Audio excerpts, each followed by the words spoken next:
Chapter 1. The Emerald Masquerade. It began with moonlight and violins. The sweeping lawns of Verdigris Hall shimmered under silvery light as the grand masquerade unfolded in stately elegance. Beneath towering topiaries and glass lanterns that swayed gently in the summer breeze, the cream of English society twirled and laughed, their identities hidden behind ornate masks. Silken gowns rustled across the marble terrace, and champagne flowed like water through crystal flutes. And yet, beneath the laughter, something curdled in the air.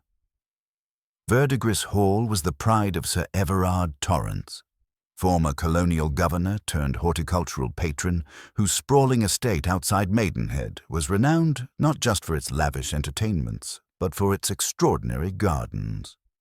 The Emerald Garden, centerpiece of his latest obsession, was a meticulously curated masterpiece, an enclosed botanical maze of rare South Asian and Amazonian flora, rumored to contain plants so toxic that a single brush against their petals could bring unconsciousness, or worse. At precisely 10:43 p.m., the music paused. It was subtle at first, just a slight discord as the string quartet stopped mid-waltz. Then a cry, piercing and unmistakably human, rang from the far end of the garden. Guests halted mid-dance, heads swiveling toward the dark archway that led to the Emerald Garden. "Good heavens," someone muttered. "Did you hear that?" Within moments, Sir Everard's steward, Dunstan, burst forth from the hedge-covered gate, his face ghost-pale beneath his black domino mask. "It's Miss Beatrice, in the garden!" gasps erupted. Lady Honorine Beaumont, draped in peacock feathers, nearly dropped her glass. Lord Hugo Dane, cheeks flushed with wine, sprinted forward despite the protests of his companions. But Sir Everard, tall and stern in emerald silk, raised a commanding hand. "No one enters," he said gravely. "Dunstan, fetch the constable. At once." "I've already sent a footman, sir," Dunstan stammered. "But Miss Beatrice, she's unconscious, lying by the nightshade bed. There's shattered glass beside her. And, sir, the greenhouse door, it's been forced." Panic blossomed. "Miss Beatrice?" murmured Lady Honorine, clutching her shawl. "That poor girl." "Who would break into the garden?" demanded Lady Arabella Kent, her eyes sharp beneath a butterfly mask. This was an invitation-only event. "Unless," drawled Lord Hugo, swaying slightly, "they weren't here for the party." The implication hung like fog. Within minutes, Miss Beatrice Godwick, Sir Everard's personal garden archivist, was carried into the drawing-room, still unconscious. Her delicate arms were scratched and bruised, and the scent of crushed foxglove clung to her hair. The masquerade unraveled rapidly, masks lifted, whispers thickened, and the guests transformed from revelers to suspects in a tableau of quiet dread. Dr. Rathbone, the family physician, arrived quickly and administered smelling salts, declaring her alive but unresponsive. "A sedative of some kind," he mused. "Possibly atropine or something botanical. Given the location, we must consider poison." Sir Everard's fists clenched at his sides. "My garden," he muttered, "my sanctuary, defiled." Inspector Armbray of the Maidenhead Constabulary arrived shortly after midnight, a stout, no-nonsense man with a pinched expression and a deep mistrust of eccentricity. He examined the broken greenhouse door, now splintered at the hinges. A set of muddy footprints trailed inward, but curiously, none led out. "There was only one key," Sir Everard said grimly, "and it has not left my possession." "A locked room mystery, then," Armbray grumbled, "and with half the House of Lords for witnesses." He surveyed the anxious guests now confined to the drawing-room, Lady Honorine weeping softly into her pearls, Lord Hugo sprawled listlessly by the fireplace, Lady Arabella pacing like a panther. And in the far corner, a man with silver-tipped shoes and an absurdly neat moustache stood serenely, untouched by the storm of confusion. "Excuse me, monsieur," Ambre said. "And you are?" The man bowed slightly, his accent as smooth as polished marble. "I am Hercule Poirot." The inspector blinked. "The detective?" "The very one. I was not among your guests tonight, monsieur le policier, but I had a most interesting engagement earlier in the village, a matter involving heirloom cucumbers and a disgruntled gardener. Alas, I was invited after dinner by Sir Everard to observe the Emerald Garden by moonlight. It appears I have arrived just in time." Ambre looked sceptical. "Well, Monsieur Poirot, this is now a criminal matter, trespassing, assault, perhaps attempted murder. I don't imagine exotic ferns are your usual territory." Poirot's eyes glittered. "Mais non, Inspector, but poison, locked doors, secrets behind masks. These, I think, are very much terrain." He stepped lightly toward the fireplace, surveying the room with a gaze that missed nothing. The guests, one by one, looked away. A garden intruder had come and gone unseen. A young woman lay comatose, a rare orchid's venom possibly pulsing in her veins. And yet Poirot's instinct prickled, not with panic, but with curiosity. For he had sensed, even before he entered the house, that something far more intricate had taken root in the Emerald Garden than mere flowers. Something cultivated with purpose. Something deadly. Chapter 2. The Glass and the Gate. The morning sun filtered weakly through the tall windows of Verdigris Hall's drawing room, casting pale reflections onto the waxed floor. The night's revelry was but a memory now, discarded like the torn streamers and abandoned masks still drifting across the terrace. Yet the unease remained, like the faint perfume of crushed hemlock lingering in the corridor. Poirot stood alone at the threshold of the Emerald Garden, surveying the broken greenhouse door. The splinters still jutted from the frame like jagged teeth. He crouched, careful not to let his patent leather shoes touch the damp soil, and examined the hinges. "Mon ami," he murmured, "this is no brute's work. It is, how do you say, delicate. Forced, yes, but not with violence. With knowledge." He produced a tiny tape measure from his pocket and measured the width between the footprints that trailed into the garden. They were smudged but distinct. Mud from the ornamental lily pond, perhaps. Yet Poirot noted something curious. "One set of footprints enters and does not exit," he whispered, tracing the arc with a fingertip. "But where, then, has our ghost gone?" Behind him, a throat cleared. It was Sir Everard Torrance, dressed now in sober grey, his expression taut with control. His steel-blue eyes flicked toward the ruined door. "I trust you're finding something of use," he said. "Though I warn you, my staff is discreet and loyal. And my guests, well, they are above suspicion." "Ah, but you see, that is where you and I differ, Sir Everard," Poirot replied mildly. "For me, there is no above suspicion. Not when a woman lies unconscious with the toxins of your most exotic plants in her blood." Sir Everard's jaw twitched.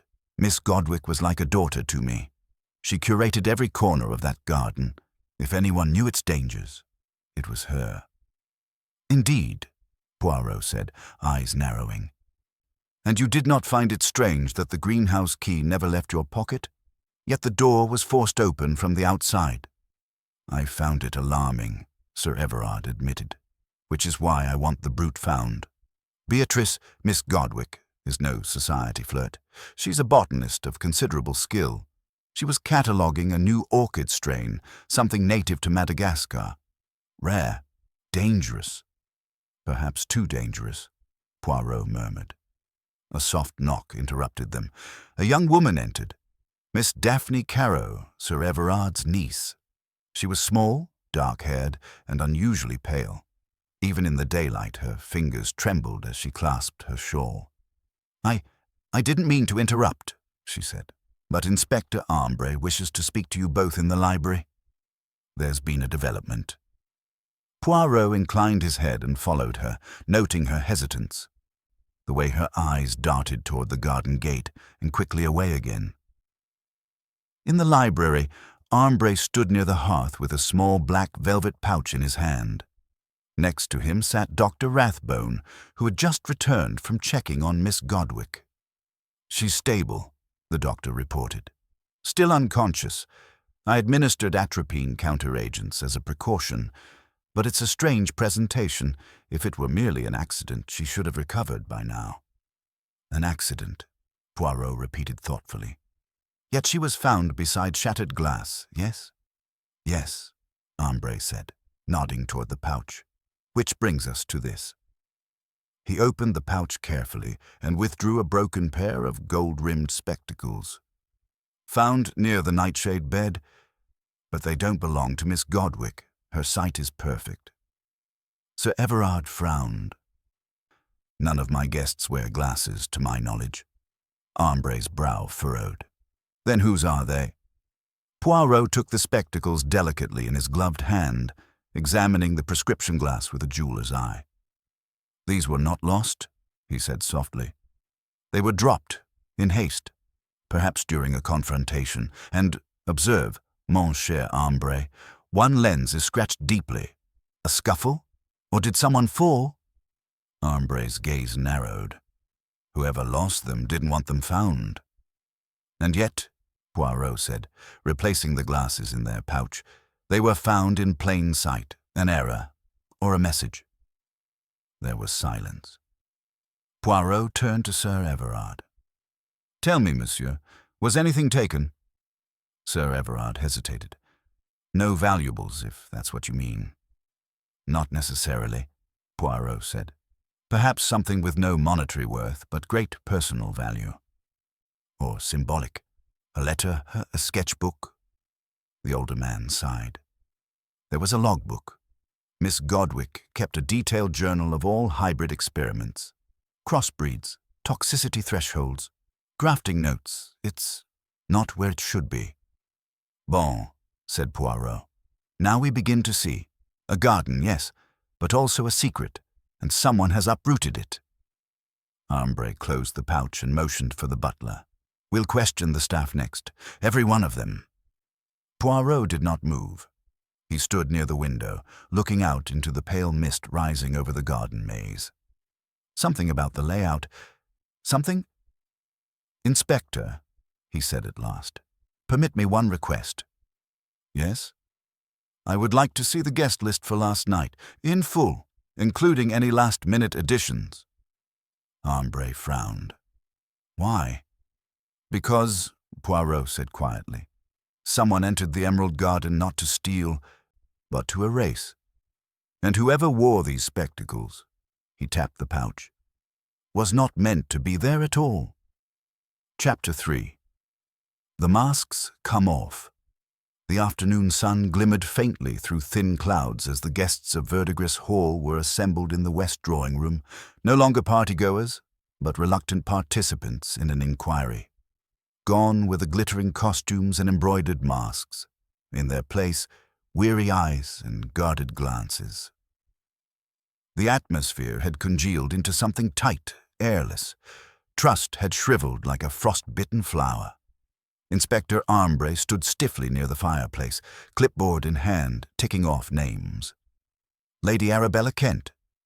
"Present," came the reply, cool and clipped. Lady Arabella reclined on the divan, her sharp green eyes scanning the room with feline calculation. She wore tailored tweed now, a far cry from the butterfly-winged spectacles she had been the night before. "Lord Hugo Dane." "Obviously," said Hugo from the window. He hadn't shaved, and his auburn hair was tousled in careless waves. He attempted nonchalance, but his fingers drummed a nervous rhythm on the sill. "Miss Daphne Caro." "Here," said Daphne, her voice quiet. She sat with her hands clasped in her lap, a pale figure shrinking into the upholstery. Her eyes darted to Poirot as if searching for reassurance. "Mr. Frederick Lowton." A man in his early 40s stepped forward, trim and quietly dressed. Poirot's eyes settled on him with a flicker of interest. Lowton, a botanical illustrator commissioned by Sir Everard, had kept mostly to the garden annex. sketching rare species for publication. Ambre lowered the clipboard.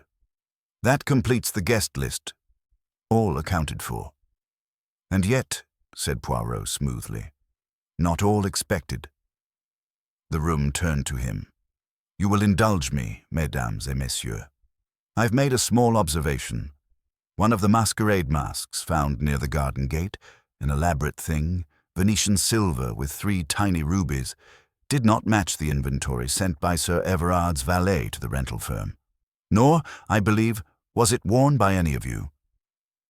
Lady Arabella raised an eyebrow. Are you implying someone crashed the party in costume? No, madame. I'm stating it. Poirot smiled faintly.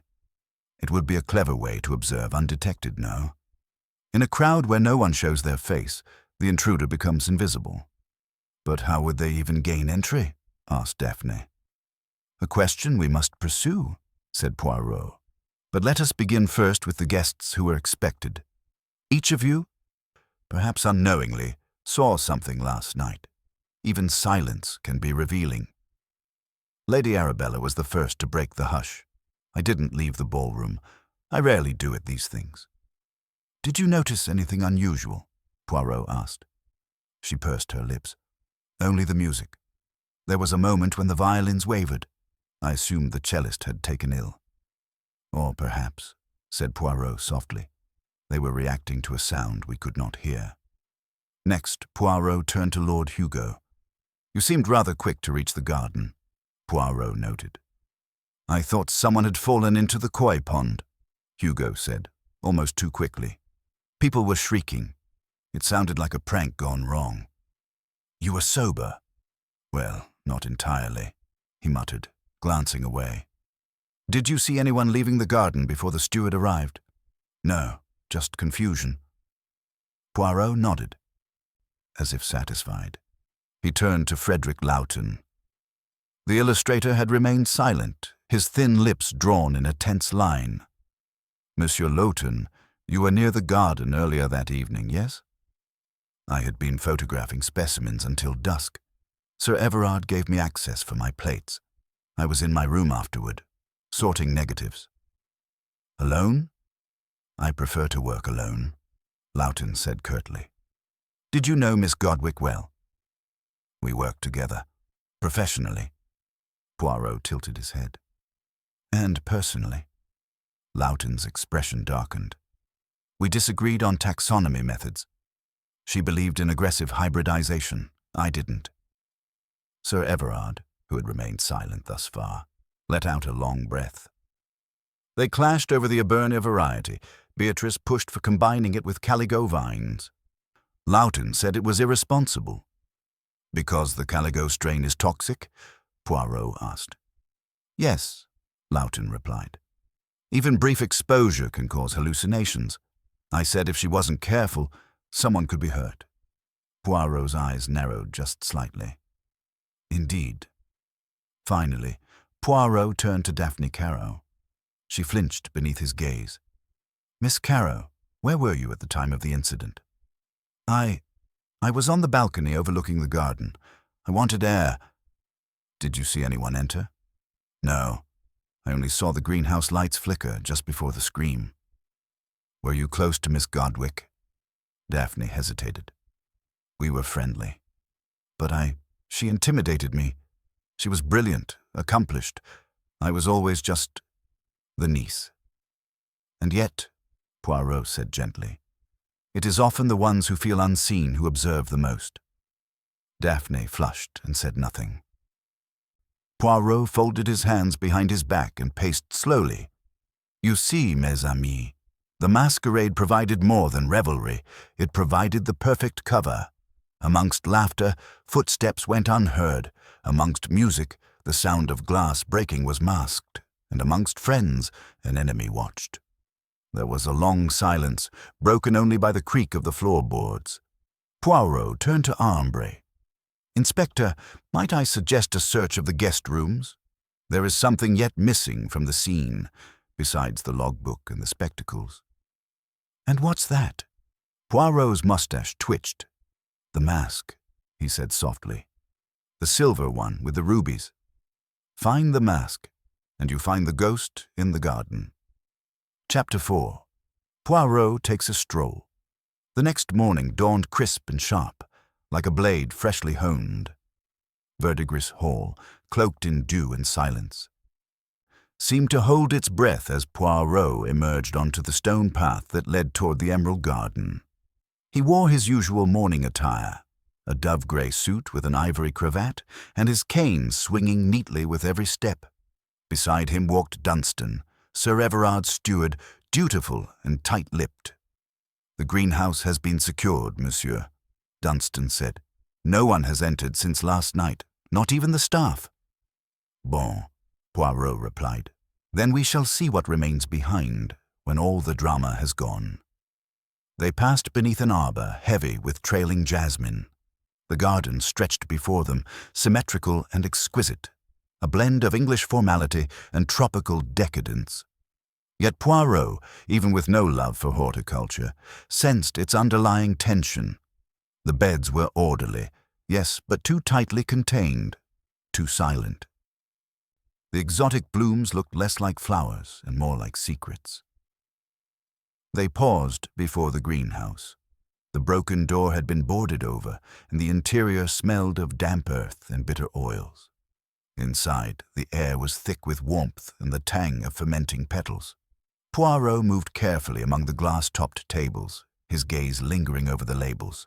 Mandragora variegata, Caligo nocturna, Datura lilia, all rare, all capable of harm. "Miss Godwic's journal," Poirot murmured. "Where was it kept?" Dunstan pointed to a small wooden cabinet by the inner wall. Its drawer was open, empty. "There, sir, locked until yesterday." Poirot examined the cabinet with gloved fingers. "No signs of a forced entry?" "No, sir. The key was kept on Miss Godwic's person, which we have not yet found." Poirot straightened. "And the spectacles?" "They were found. Where, precisely?" Dunstan led him outside to the nightshade bed, marked with a wrought iron sign. The soil was raked, the shattered glass already removed, but Poirot knelt nonetheless, studying the ground. "You see here," he said, "the impression of a heel, deep as though someone turned quickly, but the toe mark less defined. They pivoted, perhaps stumbled, and here," he pointed to a faint scuff along the stone edge. "A fabric snag. Silk, I think. Torn, not cut." "A struggle?" Dunstan asked. "A brief one, but not a violent assault. A surprise, perhaps." He rose and tapped his cane against his boot thoughtfully. The attacker knew the layout. They moved quickly, took only the journal, and vanished without using the path again. "Curious, no?" Dunstan looked puzzled. "How else could they have left?" "Through the garden itself," Poirot murmured. "Perhaps through the south hedge wall. It borders the servants' wing, does it not?" "Yes, sir, but that gate is always locked from the inside?" "Always?" Poirot asked, brows arching. Dunstan hesitated. "Well, except on Thursday mornings. The gardener uses it for the compost carts." Poirot's eyes brightened. "And yesterday, monsieur, was Thursday." They turned back toward the main path. As they approached the rose arbor, Poirot slowed. A glint of something caught his eye beneath the leaves. He stepped forward, parted a cluster of late-blooming damask roses, and extracted a torn scrap of cloth. It was silver, stiff with embroidery. On its edge, a small ruby bead clung like blood. "Ah," Poirot whispered, "at last. Le masque perdu." He pocketed the fragment just as the distant sound of voices floated across the lawn.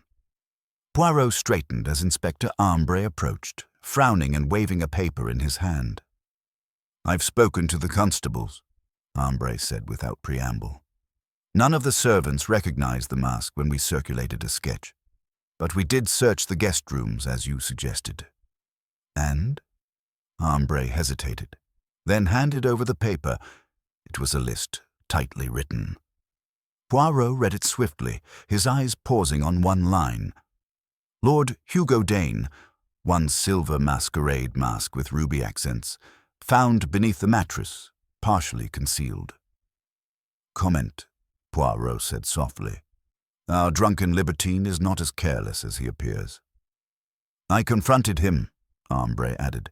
"He claims he left his mask there after retiring, that he always removes anything that might wrinkle his pillow." Poirot gave a dry smile. "An amusing detail. But this mask, I think, was not the one he wore in the ballroom." No. The rental company described his assigned mask, a jester's gold half-face, and that is the one seen in all the photographs from the early evening. But the silver one? That was worn later, secretly. Ambre's expression darkened. Then Lord Hugo went into the garden. "It is one possibility," Poirot said, "but we do not accuse. Pas encore. There is still too much we do not know." They reached the terrace as Sir Everard emerged with a furrowed brow. "Any progress, Monsieur Poirot?" Poirot gave a slight bow. "The pieces, monsieur, are beginning to assemble. The thief wore a mask to blend in, entered the garden at a moment of distraction, stole a journal of dangerous knowledge, and vanished through a gate that should have been locked. And one guest, your Lord Hugo, possessed a mask that no one should have worn."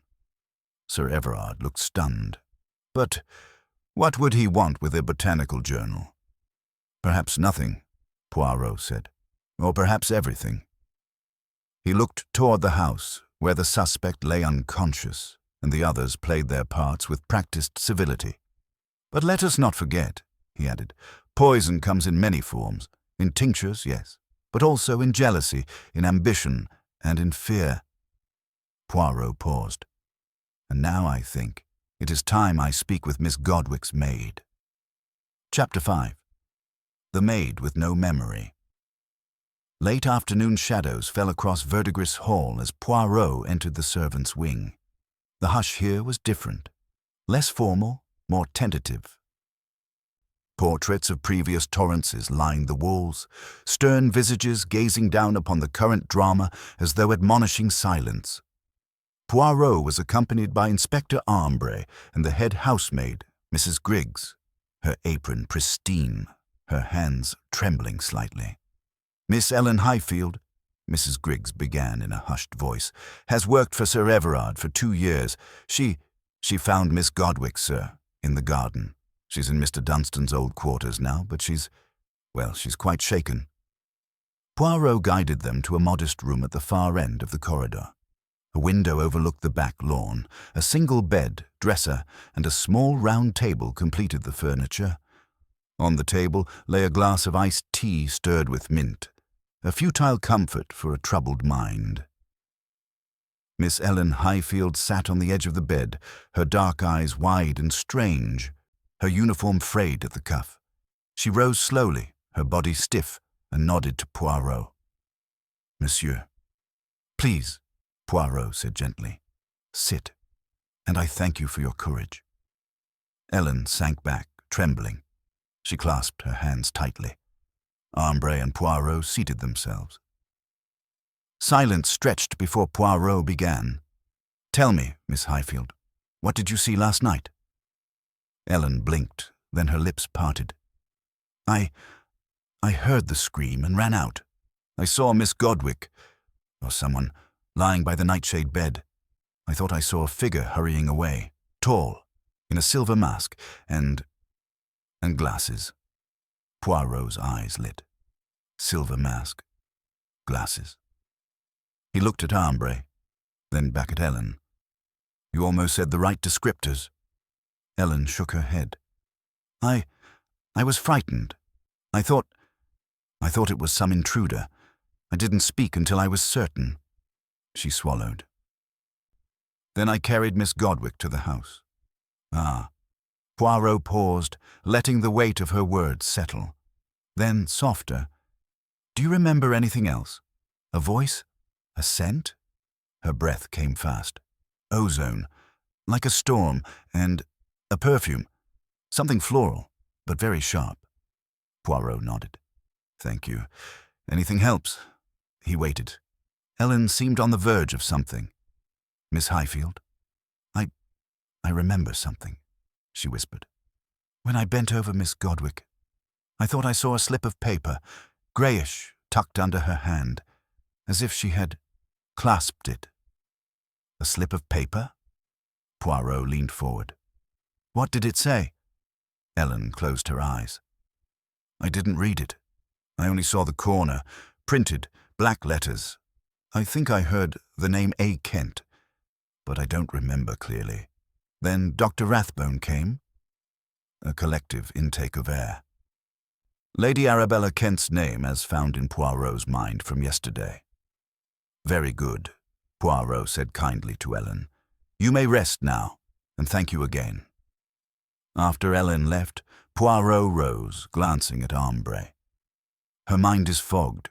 The shock, perhaps, or something more. Memory is fragile. He lowered his voice. Yet she saw our intruder's mask, glasses and possibly letters. But she can't recall the full details? Ambre asked. Not yet. But a scent, a flash of paper. These are threads we pull to unravel the tapestry. They left the room, pausing at the corridor's threshold. Dr. Rathbone believes Miss Godwick may regain consciousness by morning, Poirot continued. But we cannot wait. Every moment the intruder remains free, the garden's secrets are at risk. Ambre nodded solemnly. What do you propose?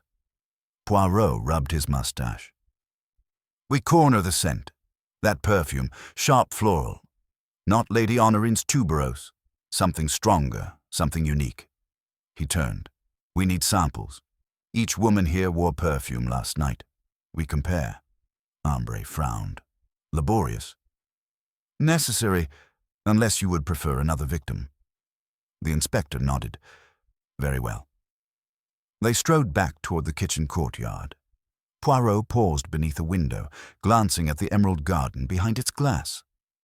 Monsieur, he said to Ambre, we must also consider why Miss Godwick's journal was taken, not to hide it, but to use its knowledge.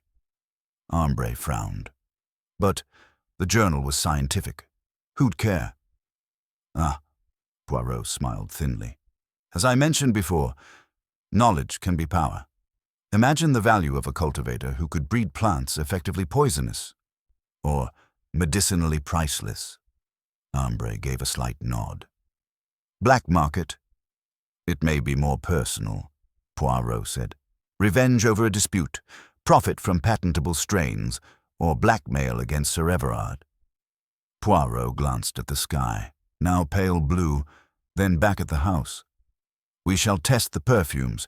We will re-interview each woman, and, Inspector, you will place a guard at the south hedge gate to ensure no one enters unnoticed. Ambre agreed.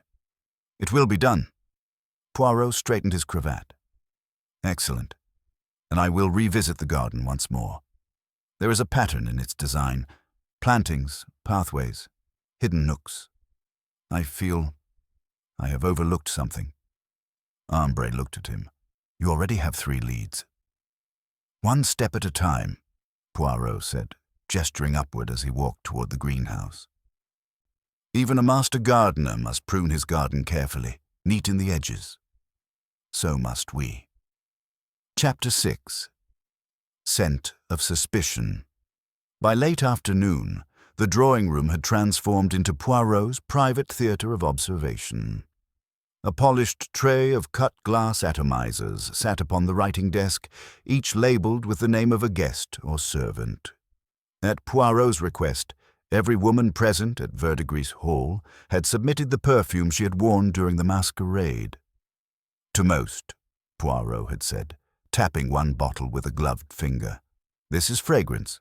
To me it is character, personality, and in this case, perhaps guilt. Inspector Ambre stood by the French doors, arms folded, watching as Poirot examined each atomizer with the fastidious attention of a chemist and the flair of a showman. Lady Arabella Kent was the first to enter. She swept in, all silk and spine, her angular cheekbones catching the light. You summoned me, Monsieur Poirot, she said with a smile that didn't reach her eyes. Do let's keep this brief. Poirot bowed courteously. Madame, I admire your directness. May I ask you to confirm this is the perfume you wore last evening? She inspected the bottle labeled Lady Arabella Kent. Verdant Dream. It is. A custom blend from Lothaire's. Green cedar and white lily. Quite fashionable in Mayfair. Poirot unstoppered it and took the faintest whiff. His nose twitched. It is bold, assertive. Like its wearer. Is that a compliment or an accusation? She asked coolly. Only an observation. Poirot returned the stopper. Tell me, did you see Miss Godwick at the ball? I passed her once on the terrace. She was staring out into the dark like some Ophelia on the brink. Rather tragic, really. You knew her well. Well enough. She and Sir Everard shared an intense, intellectual relationship. Personally, I found her unsettling, always scribbling notes, muttering Latin. Gardens are meant for beauty, not equations. Poirot inclined his head. Merci, madame. You may go. As she swept out, Daphne Caro slipped in. She looked tired, her blouse misbuttoned as though she'd dressed in haste. Poirot offered her a chair and indicated her bottle. Miss Daphne Caro, Étoile Blanche. This is yours? Yes, she said softly. A birthday gift from Beatrice, actually. Last year. Poirot smiled. Poetic. Soft jasmine with a note of lemon blossom. A gentle scent. One of nostalgia. Daphne glanced down. I haven't worn it since she gave it to me. Until last night. You respected Miss Godwick. I admired her, Daphne whispered. And envied her, perhaps. She had purpose. Poirot leaned forward. And did she have enemies? A pause. People didn't always understand her. She was focused, blunt. Frederick Lowthorne hated her methods. Why? He said she was reckless, playing God with crossbreeds, that someone could get hurt. Poirot nodded. Merci, mademoiselle. Next came Lady Honorine Beaumont, an aging beauty with trembling hands and the air of a porcelain doll near cracking. Her perfume, Tuberose Royale, was unmistakable, overpowering, almost medicinal. Poirot barely sniffed before waving it away. Very potent, madame. She fluttered her hand. I find it soothing. Sir Everard once said it made the greenhouse smell like paradise. And did Miss Godwick enjoy it? Lady Honorine hesitated. She said it interfered with her ability to read the plants. Ridiculous girl. You don't read plants. You admire them. Did you ever enter the Emerald Garden? I have no desire to risk my hemline among poisonous weeds. I prefer the rose maze. Poirot nodded thoughtfully. Merci, madame. The final bottle on the tray bore the name Mrs. Griggs. Aubépine, a soft scent of hawthorn. The housekeeper arrived nervously, dabbing her brow. Miss Godwick allowed this? Poirot asked, lifting the modest flacon.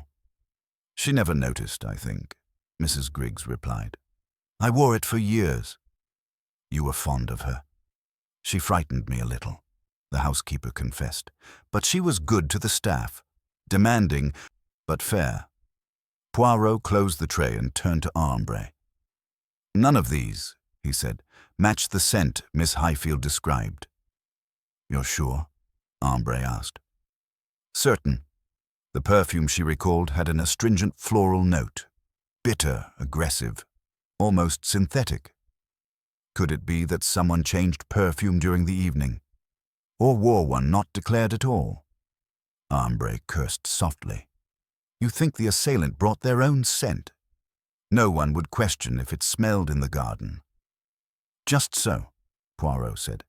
To erase identity, one must first erase scent. He opened the French doors and stepped into the corridor.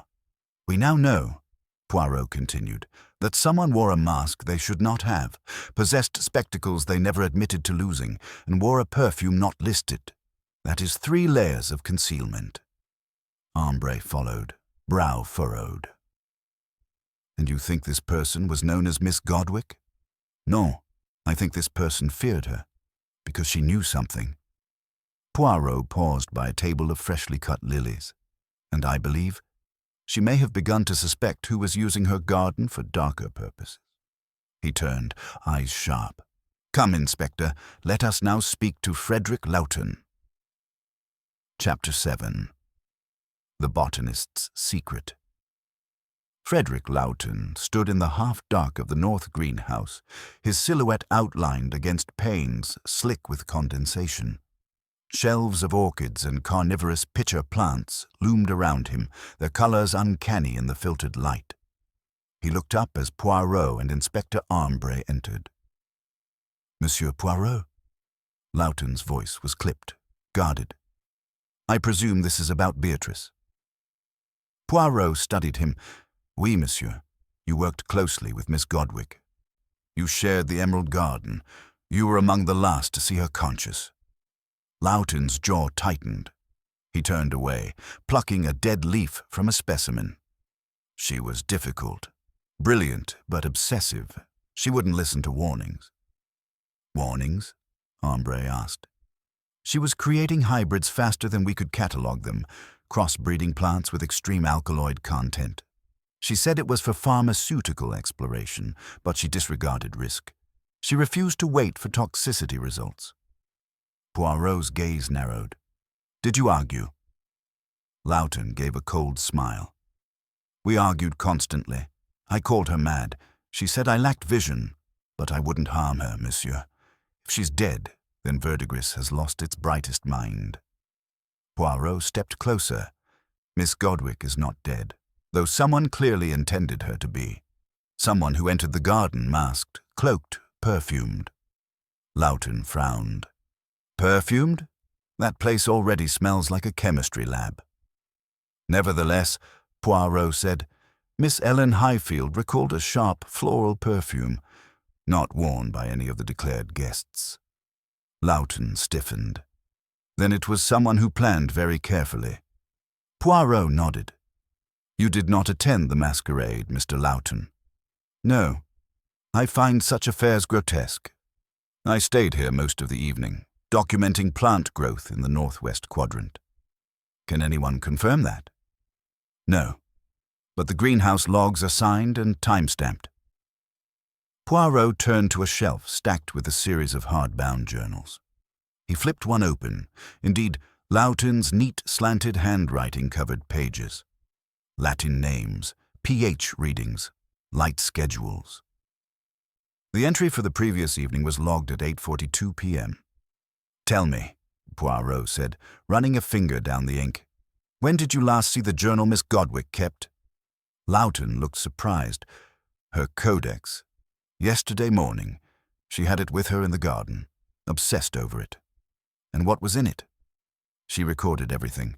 Species variants, breeding notes, hypotheses, and diagrams." "Diagrams?" Armbray cut in. "Of what sort?" "Root systems, vascular flows, pollination pathways, some with annotations in French or Italian. I suspect she was preparing a paper for the Royal Botanical Society." Poirot's brow furrowed. "And no one else could read these notes?" Lawton hesitated. "Not easily. She used symbols, her own kind of shorthand." Poirot nodded. "And do you know if she was in correspondence with anyone unusual recently?" "Scientists abroad? Visitors to the estate?" Lawton folded his arms. 2 months ago, a man from Rotterdam arrived, Willem van Doorne. Said he represented a pharmaceutical firm interested in acquiring certain rights. I believe he offered Miss Godwick money. She declined. She never told me, but afterwards she became extremely secretive. Locked her specimen fridge, hid certain samples. I even saw her sketching locks and security systems." Poirot's eyes gleamed. Was she frightened? I think she was exhilarated, as if danger validated her work. Poirot and Armbray exchanged a glance. "You say she locked her specimen fridge?" Poirot asked. "Yes, the small one in the back of the Emerald Garden. She never let me see what was inside." Poirot's mind ticked rapidly. "And when did she begin behaving this way?" "Roughly 6 weeks ago." Poirot stepped toward a small glass case containing an unusual plant with silver-veined leaves. "Is this one of her hybrids?" Lawton approached. "Yes. She called it Callus argentum. Said it reacted to human breath. But it's still unstable. See how the leaves curl?" Poirot observed the strange metallic sheen of the leaves, then turned. "One last question, monsieur. Who knew the access code to the Emerald Garden's rear gate?" Lawton looked wary. "Only the core staff. Sir Everard, myself, Miss Godwick, and the groundskeeper, Ephraim Cole. Yet it was found unlatched this morning." Lawton paled slightly. "Then someone knew more than they should." Poirot offered a courteous nod. "Merci, Mr. Lawton. You have been most helpful." They exited into the corridor, the scent of damp foliage clinging to their clothes. Ambre exhaled. "He sounds guilty," the inspector muttered. Poirot shook his head. "No. He sounds threatened. There is a difference." "You believe him?" "I believe he did not strike Miss Godwick, but he knows something vital and does not yet realize it." Poirot glanced back at the greenhouse door. "The key, Inspector, lies not just in who had access, but in who had motive to protect her secrets by force. And I believe we must now speak to Ephraim Cole." Chapter 8. The Groundskeeper's Alibi. The lower gardens stretched out like a green labyrinth beneath the late afternoon sun, and in the distance the squat figure of Ephraim Cole stood among a patch of foxglove, trowel in hand. His jacket was patched at the elbows, and his hat cast a shadow that nearly concealed his eyes. He looked up warily as Poirot and Inspector Ambre approached down the gravel path. "Afternoon," he muttered, standing slowly. "I reckon this isn't a friendly visit." "You reckon correctly," Ambre replied, though Poirot's tone was gentler. "Monsieur Cole," he said, gesturing toward a bench under a copper beech, "would you spare us a moment?" The groundskeeper gave a grunt of assent and trudged over, wiping his hands on a cloth. "If it's about Miss Godwick," he said, "you should know I liked her well enough. Bossy but fair. She knew her plants. Treated them like children." Poirot tilted his head. "You were the one who first found her, were you not?" Cole nodded. "Sir Everard rang the alarm, but it was me who ran to the garden with him. I unlocked the side gate for the constables after." Poirot leaned forward. "You have keys to the entire estate grounds?" "Only the gardens. The main house is for house staff. But I know every lock, every rusted hinge in this place." Poirot steepled his fingers. "And the back gate of the Emerald Garden, the one that was found unlatched this morning, was it in your care?" Cole blinked, then frowned. "That gate's meant to stay locked. Heavy bolt. Only 4 of us have the code, and it's changed monthly. Do you remember locking it last night?" There was a pause. Cole's eyes flicked away. "No, sir. The truth is, I didn't check it. Got called over to the west pergola to fix a lighting short. Then I stayed near the terrace, away from the crowd. Masquerades give me the creeps." Ambre cut in. "So you had the opportunity to enter the garden, perhaps even before the incident." "I never went near the Emerald Garden last night," Cole said firmly. "That place gives me the heebie-jeebies after dusk. All that hissing and those strange vines, like something out of a nightmare." Poirot's eyes glinted. "But you installed the special ventilation system, no?" Cole scratched his beard. "That's right, 2 years ago. Miss Godwick wanted isolated airflow for experimental species, toxic ones. Some of them exude vapors at night. She made me sign a waiver. Were you aware she kept restricted samples in the rear fridge?" He blinked. "No. But I did see her coming from that back door late 2 nights ago. Looked nervous. Kept glancing over her shoulder." "Did she say anything?" "She said nothing. But she dropped a piece of paper. I picked it up. Some scribbles. A rough map. She snatched it back before I got a proper look." Poirot leaned in. "A map?" Like a floor plan, with arrows and notes. I remember the word cradle. She circled it. Poirot and Ambre exchanged a sharp glance. That confirms Miss Godwick was preparing for something, the inspector said. Poirot nodded. Perhaps a break-in, or a test, but clearly she anticipated danger. He turned back to Cole. Did you see any guests in odd costumes near the greenhouse? Plenty of masks and feathers, monsieur. Hard to say who was who. But there was someone near the stone path to the Emerald Garden, around 10. I saw a figure crouched low, slipping along the hedges. Did you see what they wore? Cole hesitated. Dark cloak, slim build, and something glittered at their side, metallic, like a clasp or a chain.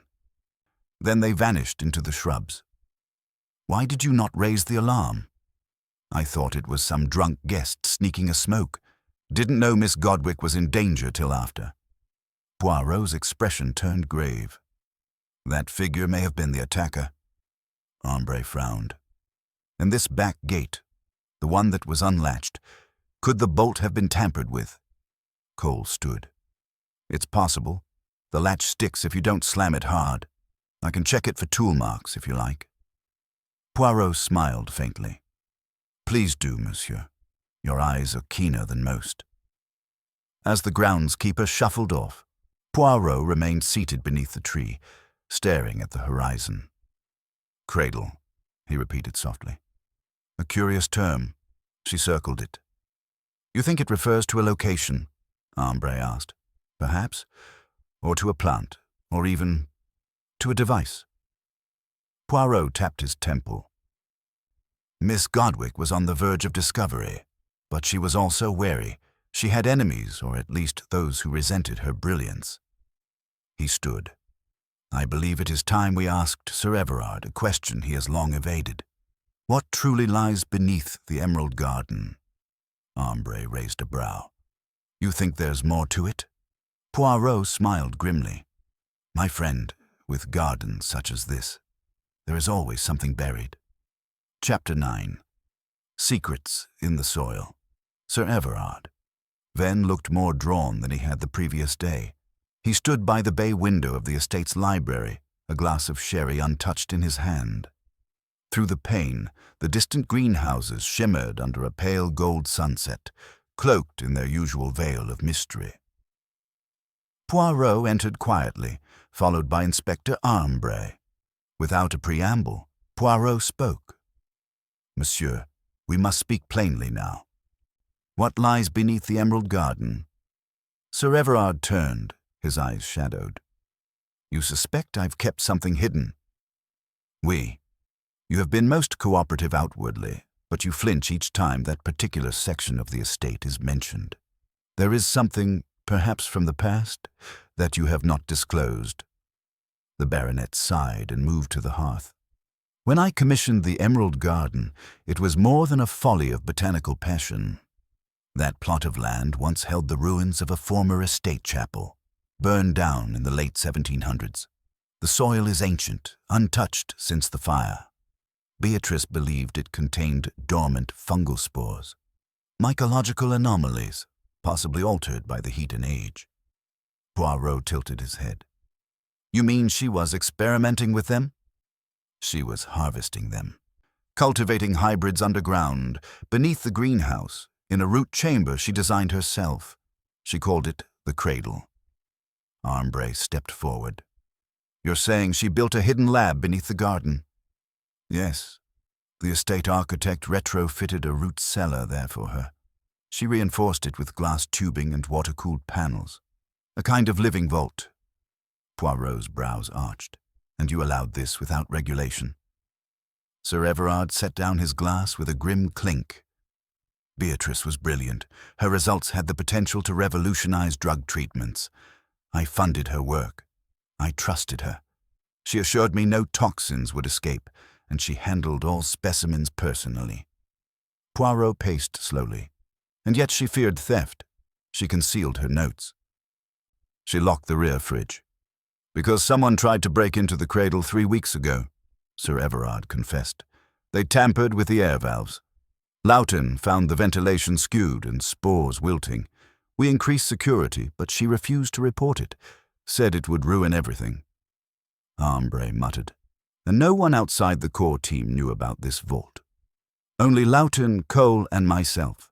And Beatrice, of course. Poirot nodded. Then we must descend into it, now.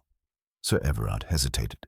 But the garden has been sealed for inspection since this morning. The soil may be unstable. Poirot's voice sharpened. A woman was nearly murdered, monsieur. You will permit us. A long silence followed. Then Sir Everard opened a drawer and retrieved a silver key fob. Follow me.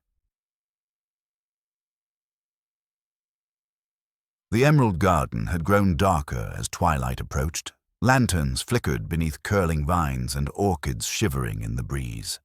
At the far end, hidden behind a curtain of hanging ferns, was a trap door embedded in a flagstone square. Sir Everard knelt and unlocked it. Poirot and Ambre descended carefully, their path lit by recessed bulbs that glowed faintly in the stone walls. A cool, fungal odor wrapped around them. Below the cradle was unlike anything they had seen. A domed chamber lined with glass tanks and trays of pulsing bioluminescent flora. Vines hung like chandeliers. Spores floated like dust motes in the air. Mon Dieu, Poirot whispered. This is no mere greenhouse. It is an alchemical vault. In the center stood a tall cylindrical fridge, stainless steel, humming faintly. Poirot approached it and noted a fingerprint panel and a passcode input. It had not been breached. Was this where she stored the critical samples? Ambre asked. Sir Everard nodded. Yes, the strains extracted from the original spores. She called the most volatile one, Strain 12 May, Argent Shade.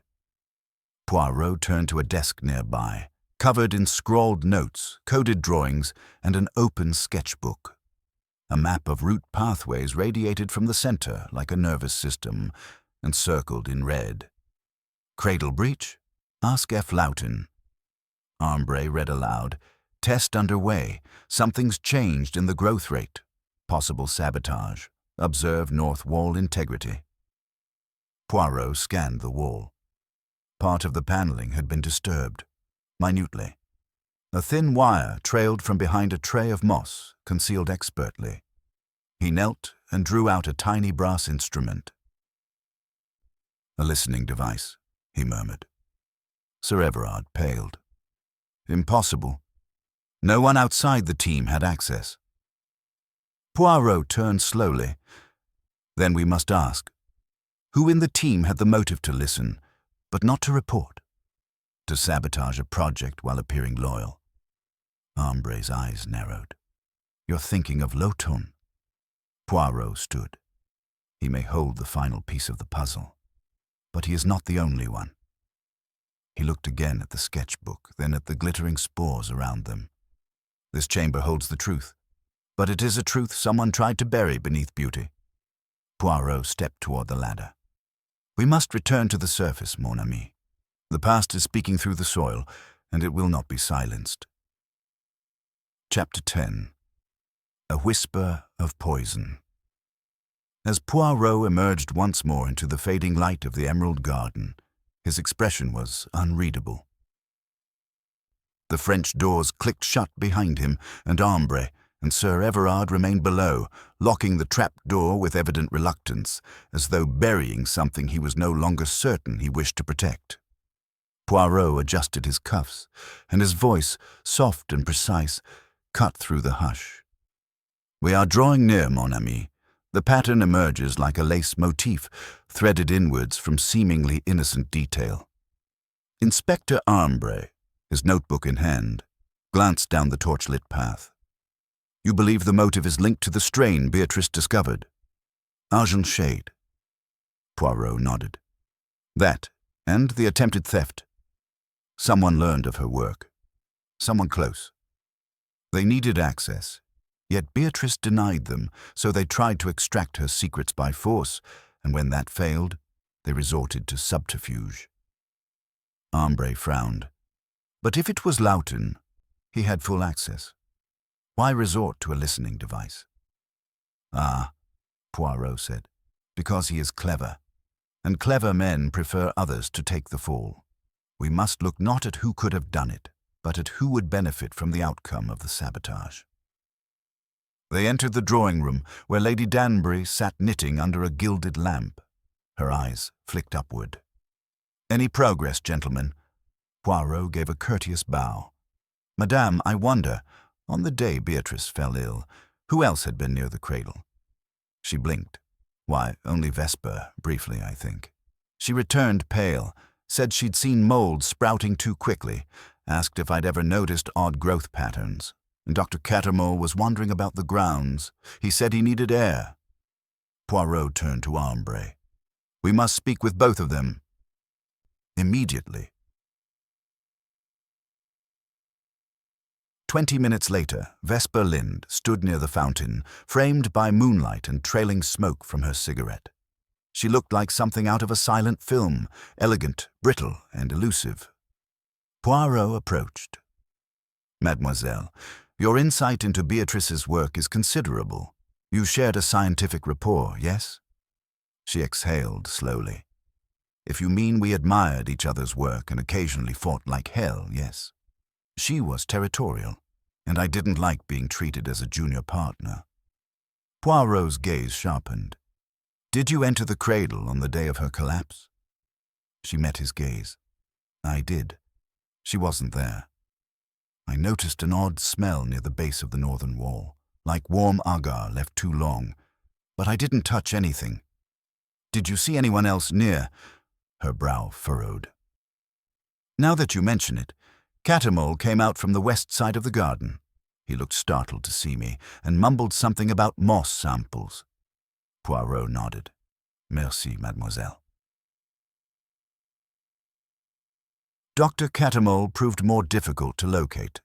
He was eventually found in the West Conservatory, trimming a spiny euphorbia plant with alarming diligence. When he saw Poirot, his smile was almost too quick. "Ah, the great detective. Have you solved our little puzzle yet?" Poirot moved closer. "A question, monsieur. You entered the Emerald Garden on the day of the incident." "I walked the perimeter. I avoid the cradle. Bad air. Gives me headaches." Poirot's gaze was unwavering. "And yet you have a background in fungal toxicology. You understand the volatility of spore transmission." Cattermole laughed, thin and sharp. "Purely academic." Ambre stepped in. "We found a recording device inside the cradle, Doctor. A sophisticated one." The smile vanished. I've no knowledge of that." Poirot raised a finger. The device was not the work of an amateur, but it picked up more than Beatrice's voice. It recorded a whisper. "Yours, mon cher docteur. You were not simply eavesdropping. You were testing the environment, observing its reactivity. You introduced a compound." Cattermole froze. Poirot stepped forward. "A synthetic gas, yes? One that destabilizes certain fungal membranes, invisible but catalytic under heat. You calculated Beatrice's schedule, her handling of the Argent Shade strain. You hoped it would collapse her system, slowly, plausibly." Cattermole's eyes narrowed. "Do you have proof?" Poirot tapped his temple. "Only the little grey cells for now, but in such crimes the trail of motive is as telling as fingerprints. You were denied co-authorship on her upcoming paper. She intended to exclude you." Cattermole's fists clenched. "She said I lacked vision, that I couldn't handle ethical boundaries. She thought she was superior." "And now," Poirot said almost sadly, "she lies in a coma, her research suspended, her project vulnerable to takeover. Who better to step in than the overlooked, quiet Dr. Cattermole?" Silence settled. Then Cattermole dropped the shears. "I didn't mean to kill her, just frighten her, shake her grip." Poirot's voice was soft. "But biology is not so easily managed, especially when weaponized." Ambre moved to arrest him, but Poirot raised a hand. "Let him wait. There is still one piece missing. One more thread in this poisoned tapestry." He turned to the window, gazing out into the dark. And it lies not in the garden, but in the records Beatrice kept hidden. Chapter 11. The Locked Ledger. The morning after Dr. Catamole's arrest broke cold and grey over the spires of Danbury Hall, with mist curling like idle thoughts around the gables. Poirot rose precisely at 7, as always, and took a modest breakfast alone in the sunroom, where honeysuckle struggled against the stained glass panes. His demeanour was unhurried, but his mind was all right. The confession had come too easily, too precisely, too neatly timed. Dr. Catamole's motives and method fit, yes, but so did his desperation to be seen as important. And desperation, Poirot knew, often bloomed under manipulation. Someone planted the idea, Poirot murmured. Sipping his tisane, they gave him the means and just enough rope to hang himself. The key now lay with Beatrice, or rather, with what she'd left behind.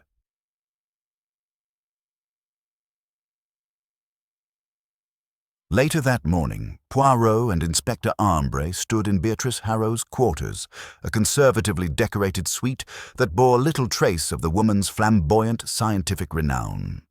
Shelves lined with leather-bound botanical volumes, a locked roll-top desk, and a clutter of papers under glass clocks stood in mute testimony to her private world.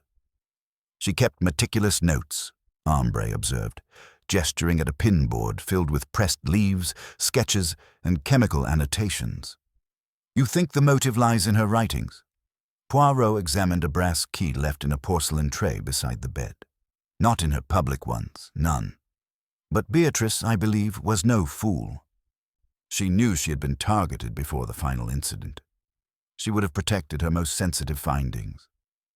He unlocked the roll-top. Inside was a modest ledger, bound in green velvet, and a small silver kraken brooch resting atop it, its tentacles twisted in a spiral. Poirot picked it up, turning it in the light. Curious. The kraken again. Armbray blinked. A brooch? Not just a brooch, Poirot murmured. A cipher key. He laid it aside and opened the ledger. Inside, Beatrice's precise script spilled across the pages. Part field journal, part encrypted confessional. Armbray leaned over his shoulder. What's it say? Poirot began reading aloud, translating from the coded shorthand as he worked. February 12th, another anomaly in the Argent Shade batch. Sample D12 reacted violently to Vesper's serum. I fear someone has been tampering again, perhaps from jealousy, or worse, commercial espionage. I no longer trust anyone, not even Henry. Henry? Armbray blinked. Sir Everard? Poirot's lips thinned. Continue, mon ami. February 17th, I overheard a phone call from Everard's study. He mentioned Vanmore Labs again. I thought he had severed ties. He's hiding something, but he pretends to support my research. Poirot closed the book gently. Voila. Armbray straightened. Sir Everard. He funded her. Why sabotage her work? Ah, that is the question. But recall what he said yesterday. We bury too much beneath the soil in this place. Perhaps he did not mean only plants. They found Sir Everard in the long gallery, standing beneath a faded portrait of his great-grandfather, a colonial surveyor with a monocle and a lion rifle. The baronet's expression as Poirot entered was one of resigned exasperation. Have you come to arrest the entire estate, Monsieur Poirot? Non, monsieur, Poirot said mildly, only to ask a question of the heart. Why did you continue funding Beatrice's work when you had agreed to sell it to Vanmore? Sir Everard stiffened. You've read her journal, then? Poirot inclined his head. Everard sighed and turned away, gazing out over the garden. I made a promise to her father. We were schoolmates. I owed the family everything. But Vanmore's offer came at the worst time. The estate needed restoration. Beatrice wouldn't hear of a merger. She accused me of betrayal. He turned back, his face lined with regret. I didn't sabotage her. I wanted her to succeed. But someone at Vanmore may have grown impatient. She threatened to name them in a paper. Poirot's brow furrowed. Vanmore Labs. A former employer of Dr. Catamole, oui? Yes, Sir Everard said. He worked there for 2 years before Beatrice hired him. But she never knew. Ambre frowned. So Catamole had outside incentives. Indeed, Poirot said quietly. But he may not have acted alone. That evening, Poirot returned alone to the cradle of midnight. The glass dome glimmered with pale reflections, the air inside humid and rich with the scent of green life. He moved slowly through the aisles, eyes narrowed. He paused before the argent shade plot. A single blue tag fluttered, unnoticed before. Poirot knelt, plucked it free, and read the fine print. Lot marked D12, hybrid with Van Moore sample 7C. Not for propagation.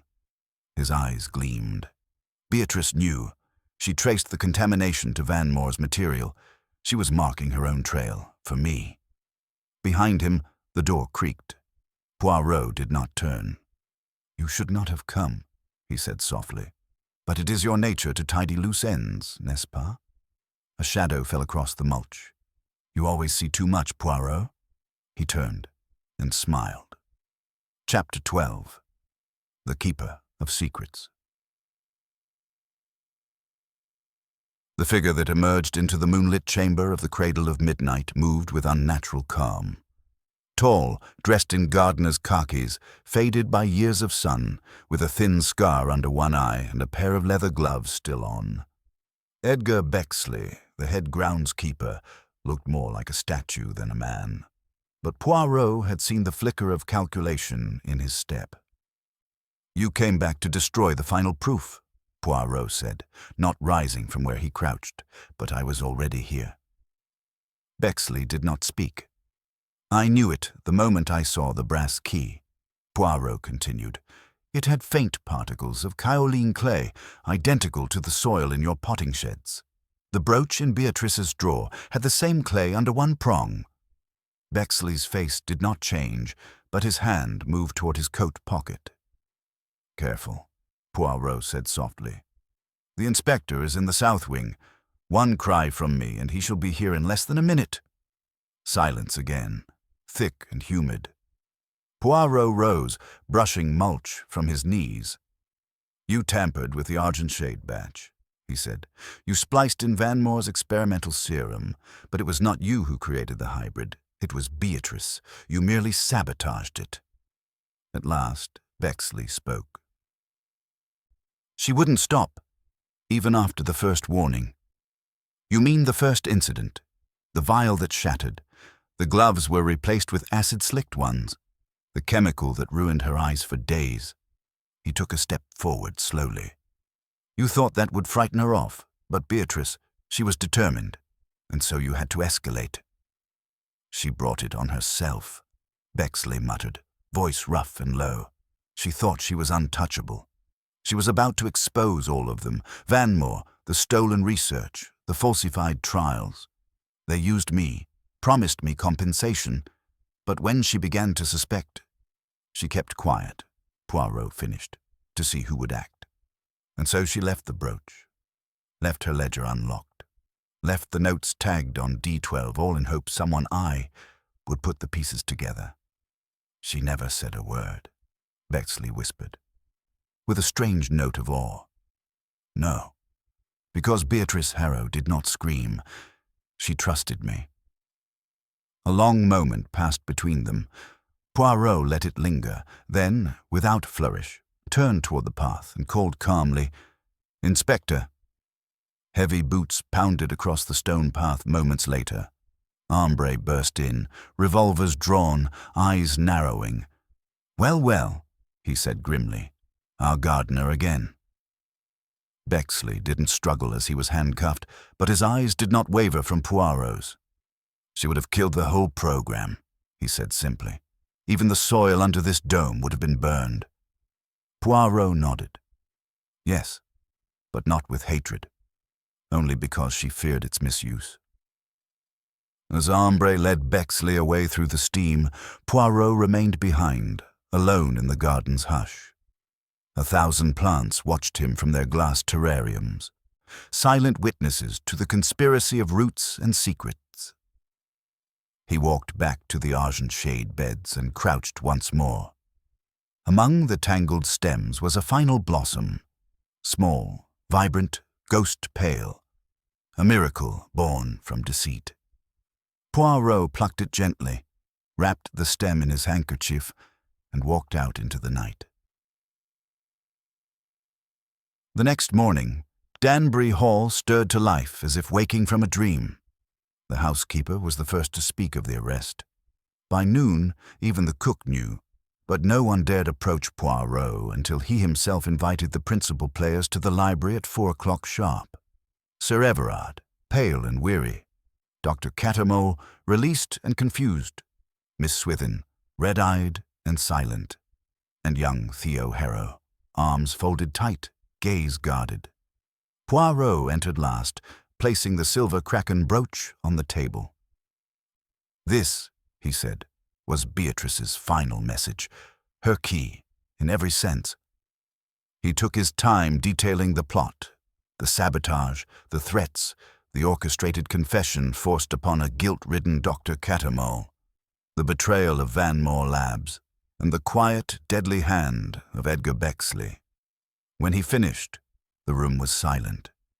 Sir Everard cleared his throat. Will the estate be ruined by this?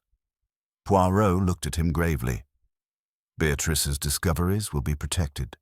Her ledger contains the formula for the stabilized argent-shade strain. But you must decide if Danbury Hall is to remain a monument to commerce or to science. Theo stood slowly. I'll take her place, he said. Not as her equal, but as her student. Poirot inclined his head. Then perhaps the garden shall bloom again. He did not stay for dinner.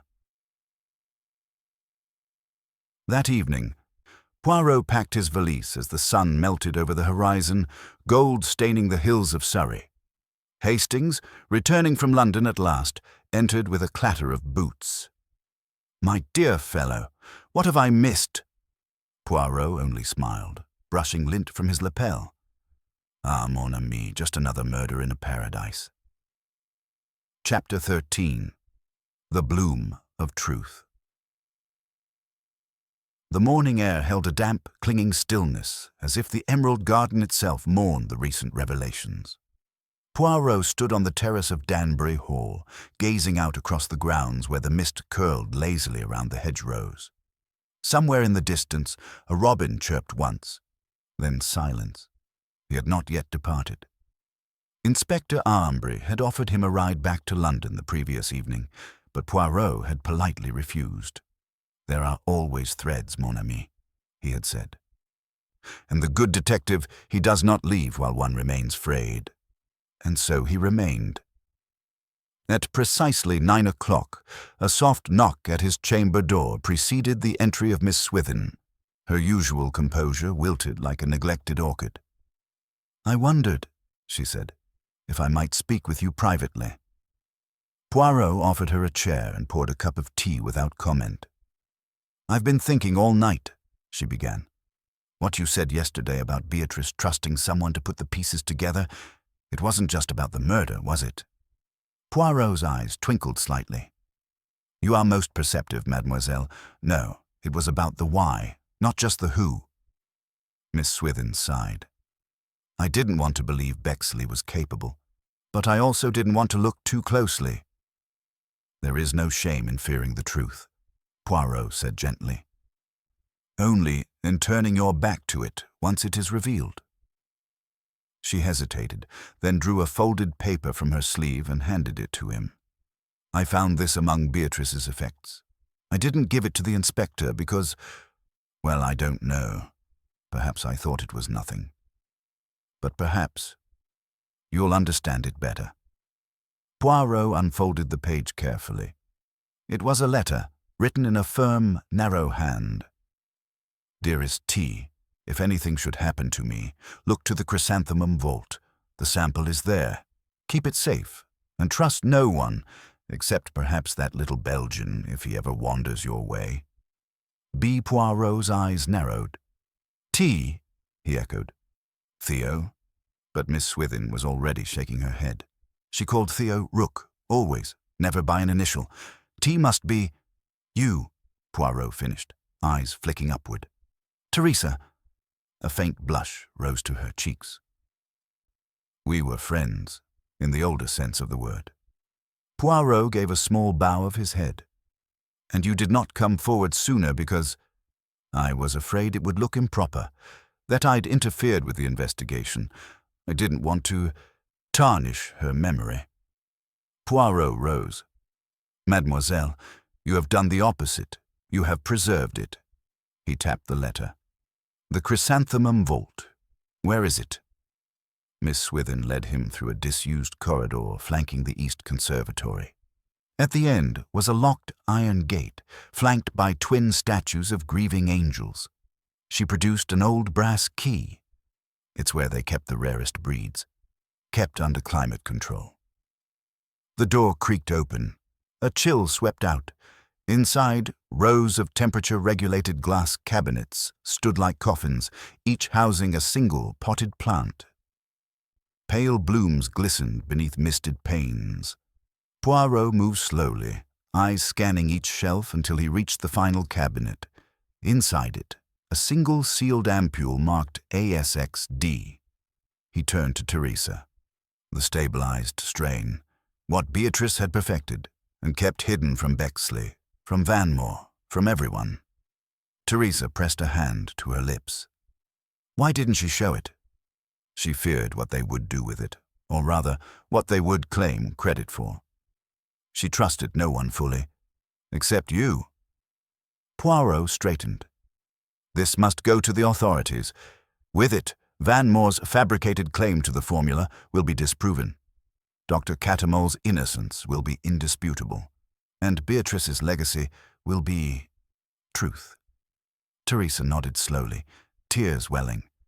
She wanted it to be beautiful, but maybe the truth is all we can hope for. Poirot smiled faintly. Ah, mademoiselle, truth is beauty, and justice is its bloom. Later that afternoon, Theo found Poirot in the garden, bent over a small notebook. You're leaving then? He asked. Poirot closed the cover with a snap. Yes, monsieur. There is a train in 2 hours. The world beyond Danbury awaits. Theo hesitated. Will you write about this? Poirot gave a half smile. I suspect that mon ami Hastings will in his fashion, though he shall exaggerate the number of suspects and include a chase that never occurred. Theo chuckled, then sobered. She would have liked you. She did, Poirot replied softly. She trusted me to finish what she began. Theo looked toward the greenhouse, where a figure moved quietly among the mist. Teresa Swithin, tending to the plants with careful, reverent hands. I suppose it's up to us now, he said, to keep it all alive. Poirot nodded. Not just the garden, Monsieur Harrow, but the principles within it. He rose, brushed a speck of pollen from his sleeve and straightened his hat. It is time, he said. And with that, Hercule Poirot walked down the gravel path toward the gate of Danbury Hall, the scent of argent shade lingering in the air, like a memory. Chapter 14. The Final Route. As the express train to London chugged steadily across the emerald hills of Surrey, Poirot sat motionless in his compartment, eyes half closed, fingertips pressed together in contemplation. The countryside blurred past, but his mind wandered only through Danbury Hall. Its secrets, its scents, its quiet betrayals. A soft cough drew his attention. Across from him, Inspector Armbrace sat upright. Notebook in hand, a man still wrestling with pieces of a puzzle already solved. You're still not satisfied, Poirot, he said after a moment. Poirot did not open his eyes. No, not quite. But we've got Vanmore on charges of fraud and attempted intellectual theft. Bexley will answer for his conspiracy and the murder. The formula is secured. Miss Swithin has inherited the stewardship of the garden, and Dr. Catamol is cleared of suspicion. What else remains? Poirot's lashes fluttered open. The why, Inspector? You speak of outcomes. I speak of motives. There is one root still left in the earth. Ambre frowned. You think Bexley didn't act alone? Ah, no. He acted with full selfishness, yes. But who nourished his ambition? Who fed it? Poirot tapped his temple lightly. Motive, mon ami, is a plant that grows in shadow. Let us consider the facts. He reached into his coat and pulled out the letter Beatrice had addressed to Teresa. She wrote this before her death, knowing she was in danger. She suspected someone would come for the formula, perhaps even kill for it. But who knew she had perfected it? Not Bexley, or he would not have been so desperate to deceive Vanmore. Ambre's eyes narrowed. You think someone else directed Bexley? Poirot gave a single nod. Or manipulated him, as one prunes a branch to grow a certain way. The train whistle blew in the distance. Poirot leaned forward. Let us revisit something curious. Beatrice was working late the night she died, documenting results, preparing samples. Yet she left no lab notes behind. The ampule was hidden in the vault. The pages of her most recent experiments, gone. Destroyed by the killer, Ambre offered. Perhaps, but more likely, taken. Not to suppress the formula, but to claim it. The Ambre sat bolt upright. Vanmore. Poirot shook his head. Vanmore is a coward. He would not dare act before securing the result. No, it must be someone close enough to Beatrice to know her routines, close enough to Bexley to pressure him, and yet invisible in plain sight. He leaned back. I have a name, but I will not speak about it until I confirm my suspicions. One last visit, Inspector. Will you accompany me? The next morning found them back at Danbury Hall. The staff appeared surprised to see them return, none more so than Dr. Cattermole, who emerged from the orchid wing looking anxious. You solved it, she said. I read the news in the Gazette. Poirot bowed. We tied the ribbon, yes, but I am not yet content with the wrapping. She glanced between Poirot and Ambre. I don't understand. Poirot gave a wistful smile. That, Doctor, is what we intend to correct. He turned without further explanation and made for the upper corridor, passing the gallery where Beatrice's portrait had recently been placed. A soft watercolor of her amid a swirl of ghostly white chrysanthemums. They found Teresa Swithin in the archive room, cataloguing plant records by hand. Miss Swithin, Poirot said, his tone light, may I trouble you once more? There is a detail I overlooked. She looked up, tired but composed. Of course. Poirot gestured to the bookshelf behind her. You have kept Beatrice's diaries, yes? Of course. The ones she didn't lock in her desk were kept here. By season. May I? Poirot asked. She stepped aside. Poirot scanned the spines until he reached spring 1925. He opened it carefully, flipping through pages filled with neat writing. Then he stopped. He plucked a folded sheet from between the pages and opened it. It was a diagram, a rendering of genetic notations and propagation maps, the stabilized formula. You see, mademoiselle, Poirot said softly, it was here all along. She kept a backup. Hidden, yes, but not from you. For you. Teresa's face turned pale. Poirot turned to face her fully. You were the one who pushed Bexley to act. You never believed Beatrice would reveal the work. You feared it would die with her, or worse, be claimed by someone else. You convinced Bexley to retrieve the formula, perhaps with the promise of publishing it together, but he panicked. He went too far. Teresa was silent.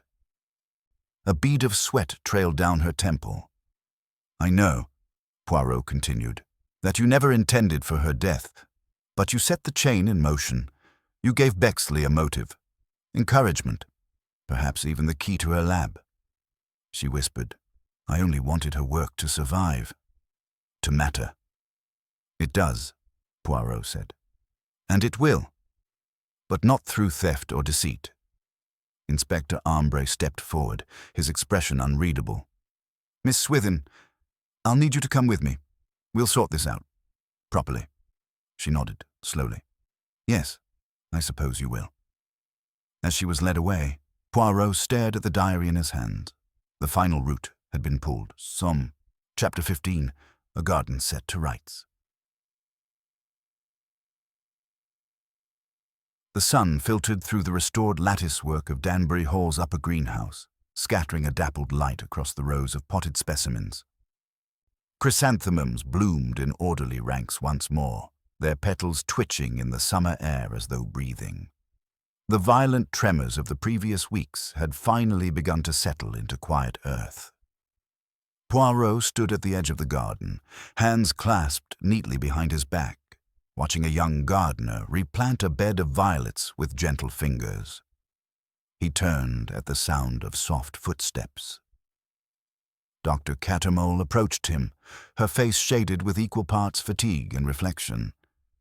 "She confessed everything," she said simply. Poirot nodded once. "Yes, Mademoiselle Swithin will not face a murder charge. She was not present when Beatrice died, but she will answer for her part in the conspiracy. It is a sad conclusion, but just one." Cattermole sighed, glancing toward the western hedgerow. "I had wondered about her. She loved Beatrice deeply, you know, but it turned into a kind of worship, a desperate need to preserve what she saw as divine. I think she was more afraid of obscurity than grief." Poirot turned to face her fully, his expression gentler now. "We human beings, Doctor, are often incapable of letting go of genius. We encase it, we preserve it, we attempt to spread it like seed. But genius, like the orchid, does not bloom on command. I suppose the garden is yours now," he added after a pause. She gave a slight, ironic smile. "So it seems. Beatrice left it to me in the event that neither her sister nor Miss Swithin was able or willing to continue her work." "And are you?" he asked. "I don't know." She plucked a leaf absently from a trailing vine. "But I think I must try. Perhaps not to carry on her formula. I'm not sure I even agree with the ethics of it, but to protect what she built. The garden deserves that much." Poirot inclined his head. An admirable resolution. They stood together in silence for a moment, the air filled with the hum of bees and the faint rustle of petals. Then came the unmistakable shuffle of heavy boots on gravel. Inspector Armbray strode into view, brushing a stray leaf from his coat. "Packing up, Poirot?" he asked. "There's a car waiting for us at the front gate." "Ah, yes," Poirot replied, reaching for his gloves. "But I could not leave without one last visit." Armbray raised a brow. "To the plants?" "To the scene of the crime," Poirot corrected mildly. "The true crime." Armbray gave a half smile. "And what's that, then?" Poirot gestured to the full expanse of the garden. "The distortion of ambition, the theft of intention, the attempt to turn something pure into something profitable. That, Inspector, is the oldest crime of all." The inspector grunted but did not argue. As they moved through the manicured paths, they passed the now sealed orchid wing. No longer a place of accusation, it had become a shrine of sorts, where Beatrice's discoveries were preserved but no longer obsessed over. Poirot lingered by the bench near the reflecting pool, where he had once questioned Vanmore. He could still see the ripples from that conversation echoing outward into the truth. "Will Vanmore be prosecuted?" Cattermole asked. "Yes," Armbray said, "though it won't be for murder. Fraud, blackmail, and breach of contract are plenty damning." "He will wither in prison," Poirot murmured. "Like a plant transplanted to the wrong soil." "Rather poetic for a crook," Armbray muttered. Poirot did not disagree. At last they emerged at the south gate, where the ironwork cast elegant shadows across the path. The driver opened the car door and tipped his cap. Poirot turned back for a final glance. Catamole stood in the archway, the garden stretching out behind her like a tapestry of possibility. For a moment she looked like Beatrice, strong, unsmiling, purposeful. "You know," Ambre said as they pulled away down the lane, "you solved this case faster than most would have managed with twice the time. But what made you suspect Swithin in the end?" Poirot smiled faintly. "It was the garden." "The garden?" "Yes. You see, everyone else had motives tied to the formula's success. Swithin alone cared about the person who created it. She feared Beatrice's silence more than anything else, not out of selfishness, but reverence. That is why she pushed Bexley. It was the only motive that grew from devotion, not greed. And as any gardener knows, devotion is a dangerous fertilizer." Ambre stared ahead. "You're a strange man, Poirot." "Merci," Poirot replied pleasantly. "It is my greatest strength." And with that, the car turned the bend, Danbury Hall receding behind them, veiled once more in its curtain of green. The mystery was laid to rest, but the garden, alive, layered, ever-growing, would always keep its secrets. Chapter 16. The Final Bloom. 3 days later, Hercule Poirot returned to London. The soft murmur of city traffic was an oddly comforting hum after the brooding stillness of Danbury Hall's corridors.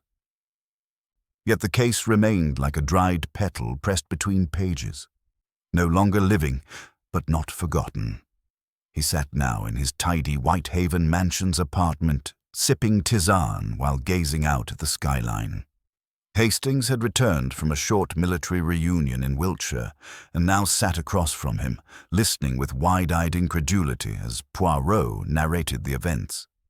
"She forged Beatrice's final entries?" Hastings asked, astonished. "But why would anyone go to such lengths?"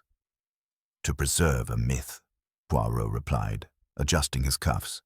"Miss Swithin did not kill Beatrice, but she feared the world would forget her, or worse, tarnish her memory. So she staged the illusion of a grand final formula, one the world would covet, ensuring Beatrice's name would become legend." "But that's mad." Poirot inclined his head. "Ah, mon ami. Genius and madness, they are cousins. Beatrice herself was an extraordinary botanist, yes. But she had grown wary of the implications of her own work. She may have been planning to suppress the final formula herself. That possibility terrified Swithin." Hastings shook his head slowly, clearly struggling with the emotional tangle. "And Vanmore?" "Ah," Poirot said. "He was merely opportunistic, a parasite clinging to a rare bloom. Once he saw Miss Swithin's forged work and realized its commercial potential, he blackmailed her into turning it over. He never knew the original notes were deliberately incomplete. He mistook fiction for formula." They sat in silence for a time, broken only by the chime of the clock and the occasional rattle of a car in the street below. Poirot reached for a small envelope on the table and handed it to Hastings. "What's this?" "A letter from Dr. Catamole." Hastings opened it and read aloud. "Monsieur Poirot. The garden has begun to settle again. We buried the experimental hybrids yesterday, and I've sealed the east wing for good. Some things are not meant to be commercialized. I'm beginning work on an education program for local schools, using Beatrice's earlier notes. If one child finds wonder in soil and seed, I believe Beatrice would have approved. With gratitude, Monsieur Catamole." Hastings folded the letter thoughtfully. "She's right, you know. Maybe it was never about miracles or money. Just about beauty." Poirot smiled, then stood and moved to a locked cabinet. From within, he retrieved a small glass vial. Its contents shimmered faintly green in the morning light. "Is that the original serum, what little remained? Dr. Summit, Catamole gave it to me. She said she trusted that I would destroy it. Will you?" Poirot regarded the vial for a long moment. "Do you recall the tale of Pandora, Hastings? When all the evils had escaped her box, What remained was hope, Hastings said. Precisely. Poirot held the vial to the light, then returned it to its case. Hope can be a dangerous thing, mon ami, but perhaps sometimes it is also the only thing. There was a knock at the door. Miss Lemon entered briskly, a telegram in her hand. A message, Monsieur Poirot, from Geneva. Poirot opened it. A small smile curved his lips. Ah, our old friend Professor Giraud requests my opinion on a case involving a vanished seed vault and a misfiled orchid. Hastings groaned. More botany? Poirot laughed quietly. No, Hastings. Just more truth, wrapped in petals. He looked out the window once more. The rain had started again, soft and steady, feeding the roots of 1,000 city gardens. As always, life pressed upward from the dark. Chapter 17. Leaves in the Wind. The rain had ceased by afternoon, leaving the pavement slick and glinting like black glass. Poirot stood in the foyer of Kew Gardens, his umbrella neatly furled at his side. The receptionist nodded in recognition, and he was soon guided through the glass-domed halls, past rows of rare orchids, carnivorous blooms, and delicate hothouse ferns. Dr. Mireille Catamole awaited him in the southern conservatory, her sleeves rolled and boots muddy from transplanting work. A young girl knelt nearby, gently pressing soil around the base of a tender sapling. "They take to it quickly," Catamole said with a small smile. "Children learn instinctively. No need for genius, just patience." Poirot observed silently as the girl rose, grinned shyly at him, then dashed off toward her classmates. "Is it growing, this garden of education?" Poirot asked. Slowly. "But well," she replied. "We've converted the old potting shed into a classroom.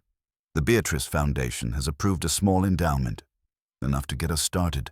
We'll teach genetics, preservation, ethics." Poirot inclined his head. "It is good. A quiet atonement, and better than any market." Catamole gave a short laugh. "You always find the right word, don't you?" She pulled off one glove and handed him a slip of parchment. On it, a botanical sketch. Not Beatrice's, but hers. A new crossbreed. Vibrant, practical. A resilient plant suited for arid climates. I named it Lysandra Verde, Beatrice's middle name, if you can believe it. Poirot studied it with care, then folded the sketch and tucked it into his pocket. "You honor her with your restraint, Dr. Catamole, and your clarity." She hesitated before speaking again. "What of the others?" "Vanmore has been exposed in quiet fashion. No arrest, but his funding has evaporated. A social death, you might say." "And Miss Swithin?" "Still reclusive," Poirot said softly. "But she has agreed to publish a truthful obituary. Her version of the tale, unembellished." They walked slowly among the damp paths of the greenhouse. Outside, trees whispered in a mild breeze. Bees drifted lazily between blooms. Poirot paused beside a plot of familiar leaves, Beatrice's early hybrids, each tagged and recorded, some already sprouting. "Your gardener," he murmured. He was right, was he not? About patience, about cycles. Catamole nodded. "We tend, we weed, and sometimes we start again." Poirot reached into his coat and withdrew the final note Beatrice had written, now faded but still legible. He read it aloud, gently. "A seed may sleep for centuries in the earth, waiting for only the right rain, and when it wakes, it remembers not the hands that buried it, but the sun that calls it forward." He tucked the page away and looked up. The sunlight streamed through the glass dome above, casting long golden beams across the emerald canopy. "The mystery," Poirot said, almost to himself, "was not in the science. It was in their hearts." Catamole smiled. "You always knew, didn't you?" "Non," he admitted with a faint shrug. "I merely listened, even when the voice was buried." And with that, He turned toward the exit. As he stepped into the afternoon light, leaves stirred gently above him. The garden had grown quieter, but not still. It would continue, one seed at a time. And Poirot, as always, walked on, his little grey cells satisfied for now, his heart oddly lighter.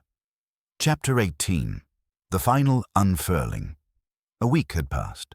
London remained grey, the Thames dull with sediment and secrets, but within Poirot's Whitehaven Mansions apartment a fire glowed with modest warmth.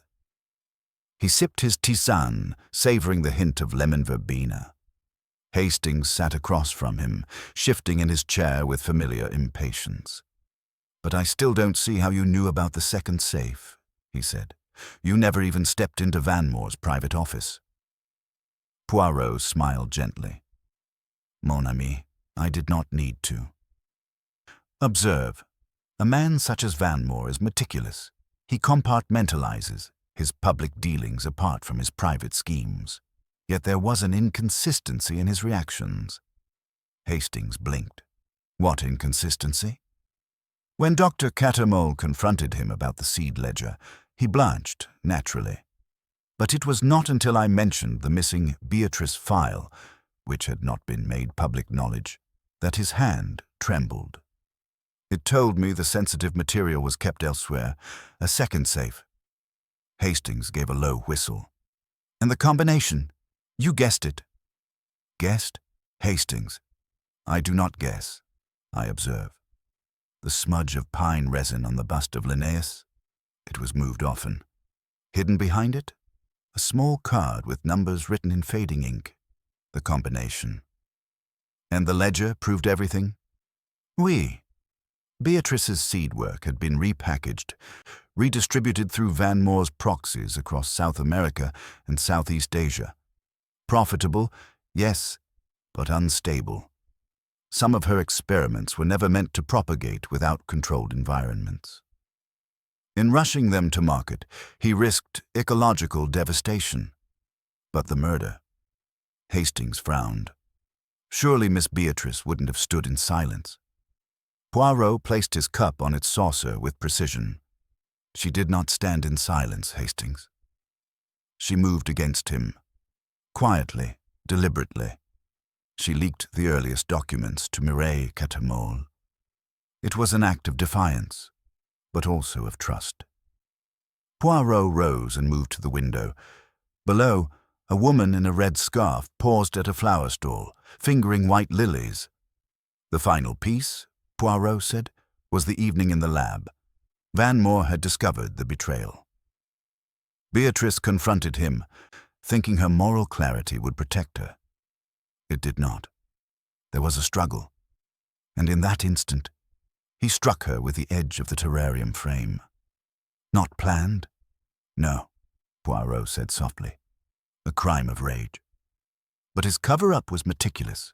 He used her own formulas to poison the air of the chamber and masked the injury as an accident from her work. Hastings shook his head. Diabolical. Poirot turned, but imperfect. The air filtration system had not been serviced that week, a fact which contradicted the autopsy's carbon concentration. Miss Swithin's files confirmed it. That, coupled with the single torn glove, gave me certainty. There was a pause. Poirot's expression changed, no longer triumphant, but distant. "I think," he said at last, "she knew what would happen. Not the manner of it, but the likelihood. Why else would she copy her journals, hide them in the soil beds, and request Cattermole's presence just days before? You think she laid a trail? Oui, a trail of petals, not footprints. She counted on someone to finish the walk." They sat in silence for a moment longer. Then Hastings said, "It's strange, isn't it? Her death, the chaos, and yet all around it, a garden." Poirot looked to the mantelpiece where the botanical sketch now sat in a brass frame. Lysandra Verde, the new hybrid, vivid and bright, roots strong. "Yes," he said quietly. "Out of disorder, life still insists." Hastings tapped his fingers. And what of Dr. Catamol? She will continue the work, not for profit, for the children. The soil will be their laboratory. And Vanmore? Poirot gave a soft, deliberate shrug. Facing prosecution abroad.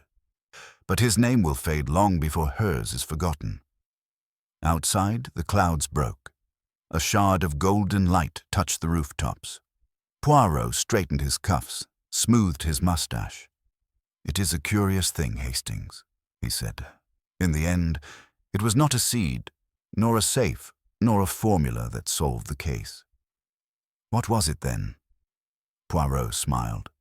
"It was the absence, the flower not catalogued, the experiment not published, the emotion not confessed.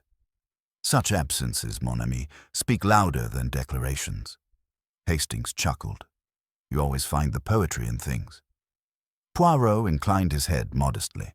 "No, Hastings. I merely listen to what most overlook." He stepped to the window, arms behind his back, as the city exhaled beneath the summer light. And so Hercule Poirot, having followed the trail from leaf to lie, from soil to sorrow, stood once again in quiet victory, his little grey cells at rest, the truth unfurled.